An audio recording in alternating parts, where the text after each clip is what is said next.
Hello everyone, welcome back. So today we are going to solve the first assignment of chapter 9 where I gave you a debug program, that is you have to find errors and also give the reason behind it. A program to do in all the four ways of call by value and few theory questions. So today in this video I will explain you about the error program and then we'll write the call by value program. With this I will also send the answer of the theory questions in the form of PDF. So let us start by solving the error program. So this is the program which I gave you. So in this program there are many errors and I asked you to find the errors and give why and also give the reason if you find any errors. So let us start. So in the example I have already solved for the line number 33 where the curly brackets was missing. So this is a syntax error and the reason is all opening bracket should end. Means if there is opening bracket there should be a closing bracket. So the class was opened but it was never properly ended. Similarly it is opened, it has end, it is opened, it has end, it is opened, it has end, it is opened, it has end, it is opened, it has end. So if there is a starting curly bracket there should always be a ending curly brackets. You should keep this in mind. Okay. So now let us move to line number 1 and check if there are any errors. So in line number 1 we have class and class name and the identifier is completely correct. So line number 1 is fine. Line number 2 is okay. Line number 3 public void main int. So this is the main function of our program which is taking two integer values. So this is fine. You have declared the variable r of char type. This is fine. And now we are trying to call the function a and sending him two values int a and int b. So here is a mistake. What is the mistake? We are using wrong syntax. This is a calling function. What is the syntax of a calling function? The syntax of calling function is the function name followed by value, or instead of value you can write variables. Here we have variables but it will have no data type. So why it is wrong? Because we have mentioned the data type. So here we cannot write data type, we will only write value or variable. So here the answer will be a comma b. Okay, we will not write the data types. And the next we are calling b, the function b, and we are sending the value a. What is the mistake here? Here b wants two values. Here b wants two values. But how many values are you sending? 1. So this is wrong. If there are 2, here also it should be 2. It should match. Or if here it is 1, here it should be 1. It should match. The number of parameters in the actual parameter and in the formal parameter should match. If it is not matching, then it will give you error. Here there is 1 means here it should be 1. Or vice versa. Here if you need 2, here also we have to send 2. It should match. So how to know if this one is correct or this one is correct? Here you can see we are taking both the values to calculate a and b. So obviously here you have to send both a and b. So the right answer should be b, a comma. Next we are calling c and sending two values. But does c need any values? No. So this is wrong. C doesn't need any value. So we should not send any value. And if you are sending value, you should have the parameter here. But in this question, I don't need to send any value. So this will be wrong. We should not send any value. So this is wrong here. So it should be only C. There should be only C. Next we are calling D. So D, the parameter is empty. And here also it is empty. That means it is fine. Next we are printing all the values. There are no issues here. All are correct. Now let's come to these functions. If these functions are right or wrong. First one. We are getting two values a and b. But here we have made a mistake. What? Here in the formal parameter you should write the data type. Like a has the data type int. Similarly b should also have the data type. So it should not be only b. It should be int b. Then we are calculating and returning the value. So when returning, what is the data type of Z1? it is double. But what you have written here? It is int. So this should be double. It should match. You have written here double. You are returning double. So here also you have to write double. You cannot write int. Okay. And this value is getting stored in P. So this is fine now. So in the next function we have written double. Means we are trying to return some value, but we have not written the return statement. So here you have to write the return statement. Return. What you have to return? Z2, because you are calculating Z2. What is the data type of Z2? It is double. So here it is double. So this was the mistake, means we had written the return data type, but we have not written the return statement. Therefore this was the mistake. So we'll return and it will be stored in the variable Q. Okay, fine. The next. So here you're returning A and it is char, and this is fine because A is a character value and you're returning a character constant. So it is completely fine. But you can see you are not storing the value. Okay, but you can see you're returning, means you should have a variable to store. So actually the variable is R. So you have to write R equal to C. Okay, it should be R equal to C parenthesis. So it will not give a syntax error here, but this is a logical error, because if you don't send the value and store in R, what value will store? What value will print in R? Okay, therefore you have to store the final value, that is A, in R. Next we have the public void D function. So here we are trying to return, but we have written void. So this is the mistake here. So here it should be int. Why int? Because the data type of Z4 is int. So now let's come to the program. So here I have written the program. So first line, second line and third line was already correct. The fourth line, this one, what is wrong? Wrong syntax of calling function. Data type should not be present. Here we have written the data type, which is wrong. When I compile it, it will give you error.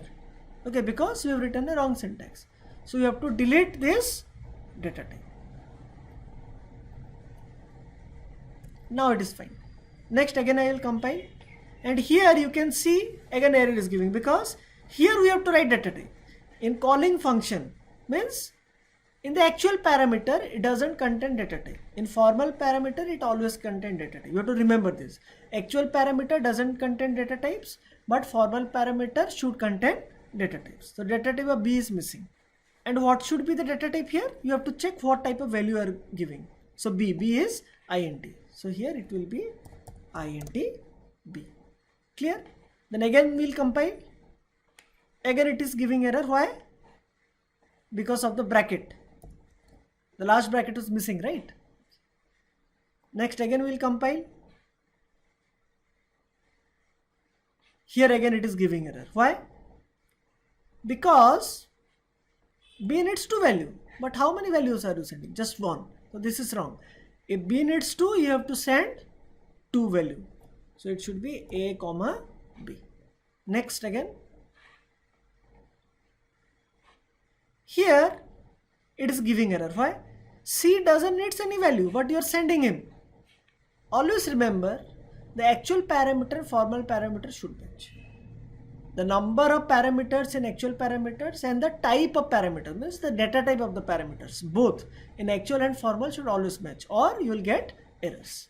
Again we will compile, and now here you are getting error. Why? You are sending no value to D because D doesn't want anything, but still it is giving error. What is the reason behind it? Because of this. Because of this. Here you are trying to return, but here you have written void. Though it is showing error here. Okay, don't try to change anything here. In BlueJ, the compiler may show error somewhere else, but the error will be in some other lines. So here the actual error is here. You are returning the value, but you have written void. So it should be int. Why int? Because the data type of Z4 is int. Now again we'll compile. Here it is giving error. Why it is giving error? Because you are returning Z1, which is of type double, but here you have written int. So it should be double. Here you have written double, means you have to return some value. If you are not returning, it should be void. But here we want to return some value. So we have not written the return statement. It should be return Z2. And Z2 is double, so here it is double, it is fine now. So now we don't have any more syntax error, but you can see we are returning to C, but we are not storing it. So this will become a logical error here. Though it is not showing as a part of syntax error, but here it is a logical error. So actually you need to store the final value, and the final value need to be stored in R. Okay, we have already declared the variable R and we will be storing in this. Now the program is completely correct. So now we'll run the program. So always run the main function. So you got the value. So first one is A into B, that is 50. Second one is also A into B, so therefore 50.0 because both are double. Then the character A value, and then 5 into 5, that is 25. So here it is printing 25. That was int, therefore the value is 25, not 25.0. It was int, remember, okay? First was double, second was char, and the last one was int. So now we'll move to the next question.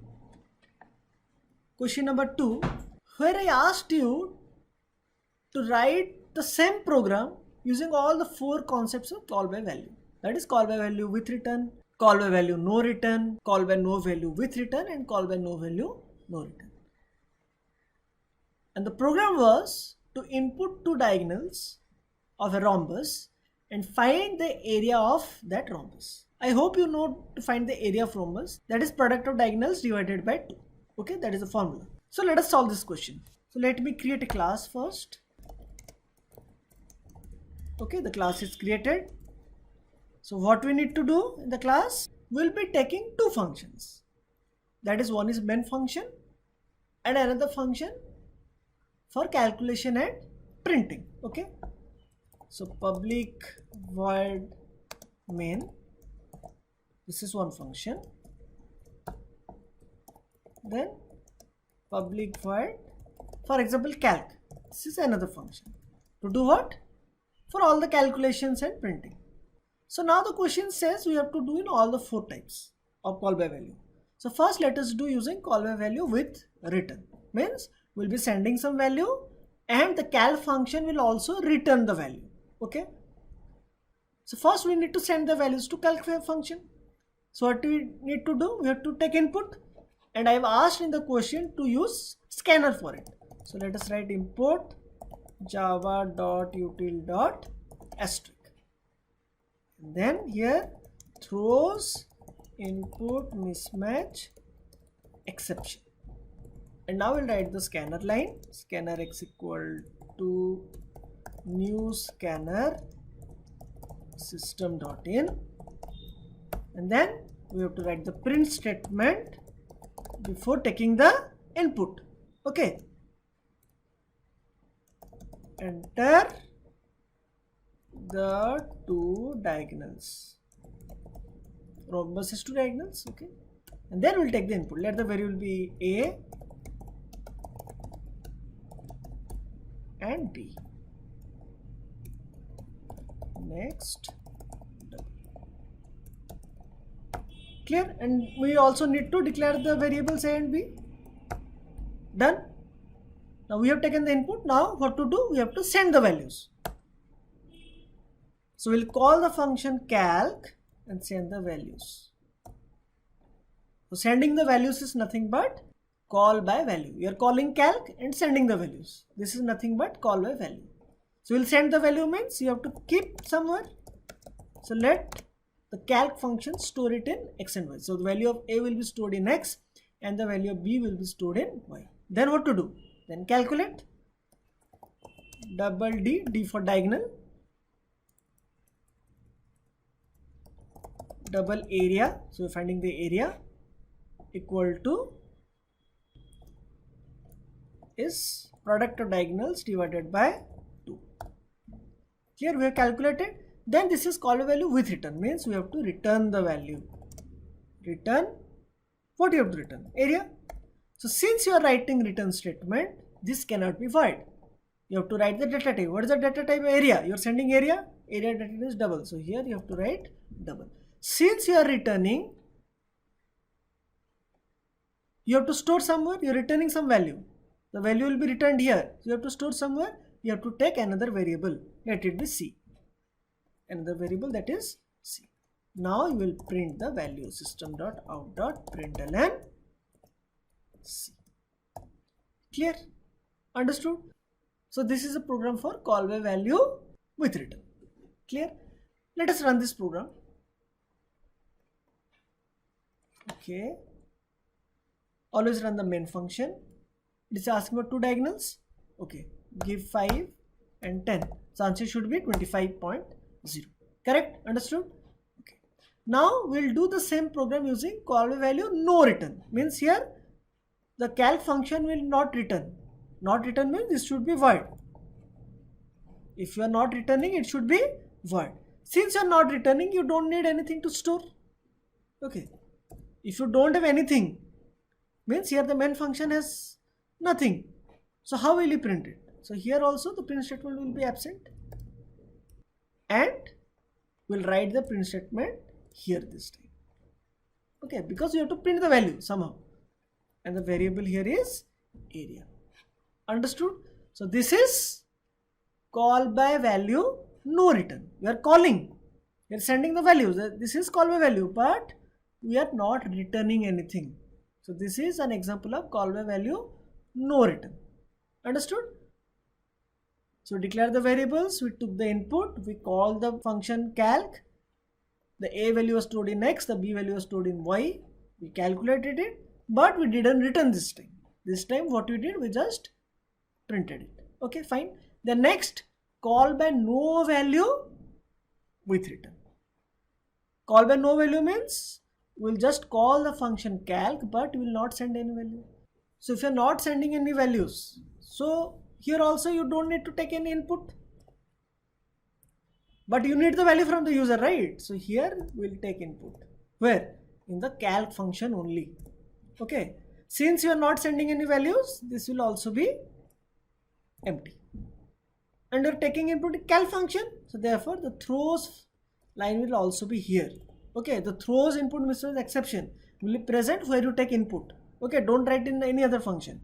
So here in calc now you are taking the input. Okay, this is call by no value. You are just calling, the main function is just calling the function, but it is not sending any value. Therefore you have to take input here. So you have taken the input, that is A and B. So here also you don't need to declare, you have to declare here. Okay, and here it will be area. We are not taking C this time. But remember, here though we are not sending the values, but will return. This is call by no value with return. Okay, so return means this cannot be void. This should be a return data type. There should be a return data type, which is double because area is double. So here we will not be printing, but we will be returning the value. So you returning the value means you have to store somewhere. So let us store in C. Clear? And now what to do? Now print the value. System.out.println C. Clear? Understood? This is call by no value. We are not sending any value, but we are returning the value. Since you are returning, you cannot write void here, and it should be stored in a variable because you are returning. You are returning here with a value. So you have to store that value in a variable. Where? Here we are storing it in C, and we are printing the values. Understood? Then the last one is call by no value no return. Means we will not be going to send any value, and we are not going to return. Means it will be void, and there will be no return statement. So what to do? Print here directly. If you are not return means you will print here directly. And since you are not returning, you don't need anything to store, and obviously you don't have anything to print. So now this program is call by no value no return. So I will send all these 4 answers in the PDF along with the theory questions. Okay. So now one more thing to remember. You can see this formal parameter. This formal parameter may get values. Means for example, here the function main is getting values from whom? From the user, because we will be running the main function and the user will be inputting the values in A and B. But in the function A and B here, parameter is present. From where you are getting the value? From another function, that is main. Okay, so here the formal parameter may get value from the user or may get value from other functions. Okay, so it depends. Here the main function is getting input from the user, but here A and B are getting input from the main function. Okay, you have to be clear with it. You may get input from the user, or a function can also give the input to another function. A function giving value to another function means it is nothing but this function is getting input from other function. Clear? Understood? So now you solve the assignment. So you will be getting another assignment with questions which will help you to understand function in more clearer way. So now I will take a leave from you. Have a nice day. Thank you.